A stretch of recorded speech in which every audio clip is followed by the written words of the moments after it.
और हाँ, तो ये प्रोबेशन की कहानी इंटरेस्टिंग है। तो हम पहुँच गए एक इन्फेंट्री बटालियन में, बड़ी लस्ट्रस बटालियन है, it has done phenomenally well earlier and it is doing great now. पर जब मैं पहुंचा वहाँ पे तो थोड़ा कॉन्स्टिपेटेड सा फेस चल रहा था and they used to take pride कि we are like this only, ठीक है। तो मैंने सोचा तब कारगिल लास्ट फेज ख़त्म हो गया था कारगिल, और हम लोग उधर पंजाब बॉर्डर पर डिप्लॉयड थे। तो वहाँ यार अलग ही माहौल चल रहा है, मतलब कुछ भी, अब चलो क्या मतलब, बहुत ही कॉन्स्टिपेशन, कुछ नहीं, ऑपरेशनली भी कुछ नहीं, और बहुत ही कोई अफसर किसी से बात नहीं कर रहा है ये वो, और हम जोशो जुनून से भर के गए हुए हैं यार, कुछ करेंगे, ये करेंगे, वो करेंगे। तो उन्होंने मेरे से पूछा कि did you opt for this unit और दिस रेजिमेंट? मैंने बोला no sir. What did you opt for? मैंने बोला sir I opted for SF. बोला अच्छा, you think you are too much of SF? तो बस उनको तभी खुंदा हुई कि अपन फन्ने खा, और डाउट दिखाने में तो हम कम थे नहीं, तो डाउट्स तो बचपन से दिखाते आ रहे हैं। तो अब वो होता है ऐसा, मुझे अभी भी याद है, जो उनका सबसे खर्राट कंपनी कमांडर था ना, he became a major general later on and he remained मतलब वही कॉन्स्टिपेटेड टाइप का बंदा थ्रू आउट। तो हम वहाँ आईवी पे डिप्लॉयड थे, तो वो शाम को वॉक पे जाया करते थे कंपनी कमांडर साहब, वो 15 साल की सर्विस में, बहुत सीनियर कंपनी कमांडर। अब मैं सोचता हूँ यार, हम 26 साल की नौकरी खत्म हो गई, साला अपन तो वैसे की वैसे लफंटर हैं यार। वो कुछ सीरियसनेस, मतलब मेरे कोर्स में ब्रिगेडियर बन गए यार। तब जो ब्रिगेडियर हुआ करते थे, जब मैं उनको देखता हूँ यार, सीओ भी हुआ करते थे, मैं देखता हूँ वो तो अलग ही हवा में रहते थे, अपन में तो आ ही नहीं पाए यार वो सारी चीजें। रूम के अंदर नहीं जा सकते थे, बैठ नहीं सकते। अरे भैया हर चीज की परमिशन। तो वो ना चले शाम को वॉक पे, तो कंपनी कमांडर सब वॉक पे जा रहे हैं, तो मतलब बड़ा पीछे 3 प्रोटेक्शन, आगे 3 प्रोटेक्शन, बीच में कंपनी, हो कुछ नहीं रहा वहाँ पे, ठीक है, पंजाब की बॉर्डर पे। तो वो राइट हैंड में अपनी स्टिक लेके चले। अब मेरे को ऐसी आदत थी कि मैं हमेशा राइट में चलता था। तो अब वॉक करनी शुरू करी तो वो राइट में चलने लगे, मैं लेफ्ट में चल रहा हूँ। जो थोड़े टाइम में मेरे को ऑड लगे तो मैं राइट में आ गया। तो फिर वॉक करने, उसने पहले कुछ नहीं बोला, फिर वो चलते चलते वो फिर से राइट में आ गया। सबको पता नहीं होगा सर कि फौज में हमेशा सीनियर राइट में चलता है। तो मैं, क्योंकि मेरे तो शुरू का 1-2 हफ्ते का वक्त, मैं फिर से राइट में आ गया। तो मैंने, वो मेरे से बोलता, do you know that in army a senior always walks on the right? मैंने बोला नो सर। तो बोलता, do you know the reason why? मैंने बोला नो सर। वो डंडी हाथ में थी, so that he does not give a whack up your walk on the left. मैंने बोला सर समझ गए, इतना एग्रेसिव होने की क्या जरूरत है? तो मार खाए बिना समझ गया। तो हमने वो लेसन तो समझ लिया अच्छी तरीके से कि वॉक ऑन द लेफ्ट। पर यार वो ना, कभी उन्होंने एसएफ नहीं ऑप्ट करने दी मेरे को, और मेरे पंगे बढ़ते गए, क्योंकि मैं तो हर चीज़ में डाउट दिखाता था कि ऐसा क्यों, वैसा क्यों, ये और वो करके। तो तू मानेगा नहीं, उस पलटन में मैं कभी वीडियो तक नहीं रहा। बाकी के अपॉइंटमेंट तो छोड़ दे, क्योंकि वो मेरे को ना फिरकी बना के रखते थे मेरी, कि वहाँ उसके बाद हम रुद्रप्रयाग जोशीमठ वगैरह आए, तो वहाँ से उन्होंने कभी एलआरपी पे भेज दिया, कभी कहीं भेज दिया, फिर बड़े पंगे ऐसे वैसे ना, तो ऐसे ही चलता रहा। वायुस पता है मैंने कैसे करे? Tomorrow you are going for वायुस। ये तो मुझे बाद में पता चला कि कोर्स फौज में ग्रेडिंग लेने के लिए होते हैं। मुझे नहीं पता था कि वहाँ पढ़ाई नहीं होती है फौज में, कोर्सेज में, कि आपको पहले से तैयार करके जाना होता है वहाँ पे। आप बताइए कि आपको कितना आता है। तो वायुस करने चले जाओ, चले जाते हैं वायुस करने। वहाँ क्या ही सीखेंगे, वहाँ पे तो सब धुरंधर वहाँ लटके आते हैं। जब वहाँ जवाब पे जवाब दी जाती है। मैंने बोला यार ये क्या गड़बड़ है, मतलब ये कि माँ के पेट से पैदा हुए थे ऐसे की पूरी टैक्टिस आ गई, या हम ढो रहे हैं कि हमें समझ में ही नहीं आ रहा है।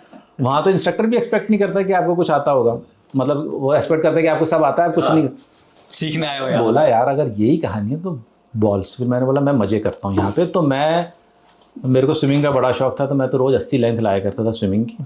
उसके बाद आके 1 लीटर बनाना शेक पिया, वहीं दुकान होती थी जूस की। उसके बाद खाना पड़ा, कौन माइका लाल पड़ेगा। उसके बाद गहरी निद्रा के शिकार हो जाते थे।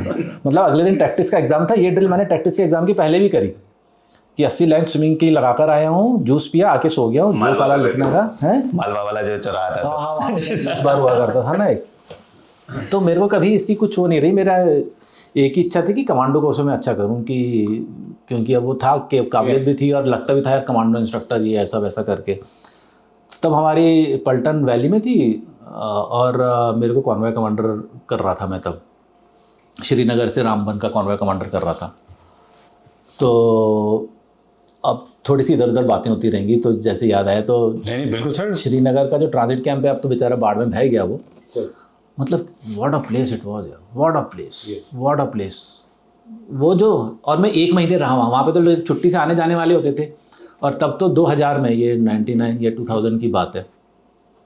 तब तो कोई खबर का जरिया था ही नहीं। आप तो किसी को आपने बाय बोला तो पता नहीं आपको दोबारा बंदा कब मिलेगा, और अनायासी मुलाकातें हो गई। तब की यार ज़िंदगी बहुत अलग थी, चिट्ठियों की बातें हुआ करती थी, कभी कभी मिलते थे, और खूब गर्मजोशी, मतलब जो बाहर में माहौल रहता था वहाँ का श्रीनगर ट्रांजिट कैंप में। और आप बांडीपुरा की कहानी तब तो बहुत हॉट होता था बांडीपुरा, मतलब वहाँ कैजुअलिटीज़ आ रही हैं, हेलीकॉप्टर्स आ रहे हैं, मतलब वो transit camp was the hub of what ever is happening in valley, आपको सब पता रहता था। और रोज़ शाम को वहाँ बार में रोज़ नए अफसर मिलते थे, रोज़ उनके साथ बातें और कई सारी चीज़ें। तो वो बहुत ही मतलब मेरा गजब का एक्सपीरियंस था 1 महीने वहाँ पे रहना। और हम तो यंगस्टर्स यार, हमको तो बातें सुन के बहुत अच्छा लगता था यार, अच्छा ऐसा वैसा कर दिया, ये कर दिया, वो कर दिया। तब तो और कोई तरीका ही नहीं होता था, यूट्यूब नहीं थी, आप किसी से मिल नहीं रहे, ना व्हाट्सएप था, आजकल तो ग्रुप में पता चल जाता है। तो वहाँ पे बड़ा वो आता था। तो मैं ट्रांजिट कैंप से, और हमारी ना वो स्टेट ब्रिगेड में थी, फरकियान गली आगे एलसीबी बटालियन डिप्लॉयड थी। तो मैं नीचे पहुंचा, रियर में ही था, किसी को ऊपर बुलाने का शौक भी नहीं था मेरे को ज़्यादा, तो अवॉइड ही करते थे। आउटस्टैंडिंग अफसर दे देते, बाहर ही देते थे। आउटस्टैंडिंग अफसर। तो उसके बाद ना क्या कहते हैं, मैं नीचे बैठा हुआ था, डिनर कर रहा था, तो बोला कि साहब आपको कल कमांडो कोर्स के लिए जाना है। अब यार अपन कर रहे हैं कॉन्वॉय कमांडरी है वहाँ, तो मतलब ये रूटीन रहता था, सुबह 6 बजे कॉन्वॉय निकला है, आप गाड़ी में बैठे हुए हो, फिर रामबन से आए, शाम को 6 बजे वापस पहुँचे, शाम को जो कुछ भी किया, काहे की फिजिकल फिटनेस कुछ भी नहीं। अब जब मैं कमांडो कोर्स करने गया तो मुझे सेफ्टी फ्यूज और कॉर्डेक्स तक में अंतर नहीं पता था।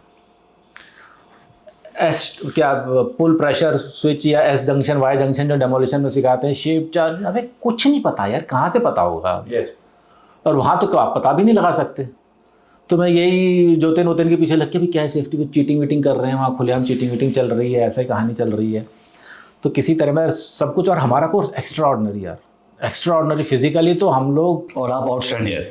हम आउटस्टैंडिंग, फिजिकली तो मैं भी अच्छा था। 62 बंदे पुट अप हुए थे हमारे कोर्स में आई के लिए, जस्ट इमेजिन। सारे धुरंधर यार, एक से बढ़कर एक। और उसमें हमारा का मतलब, मैं पुटअप तो हो गया आई के लिए, पर जब वो हुआ, जो आई मिली वो 16 या 18 बंदों को आई मिली थी, शायद रिकॉर्ड होगा कमांडो विंग का। और जिनको नहीं मिली उन्होंने कोई और कोर्स किया होता, उन सबको आई मिली होती। शत्रुजीत कोतवाल ने कोई और कोर्स किया होता, उसका रोप वाले में उसका 1 सेकंड से वो रह गया था उसमें, वॉल क्लाइंबिंग में। अच्छा, ड्रॉप क्लाइंबिंग। बाकी तो हर चीज़ में स्टड था, पर कहीं और होता तो उसको तो वो तो ऊपर भी रहते ना तुम्हारे। तो वो अपन कोर्स ऐसे ही करके आ गया। उसके बाद से मैंने बोला बस ठीक है, कुछ हो नहीं। जय हिंद। आई होप आपने इस क्लिप को एंजॉय किया है। अगर आप ये फुल पॉडकास्ट देखना चाहते हैं तो उसका लिंक डिस्क्रिप्शन में दिया गया है, और इसी प्रकार के हमारे गैलेंट रियल लाइफ हीरोज़ के अगर पॉडकास्ट आप देखना चाहते हैं तो आप हमारे main channel monks and warriors by colonel Kaushal Kashyap check out कर सकते हैं। जय हिंद।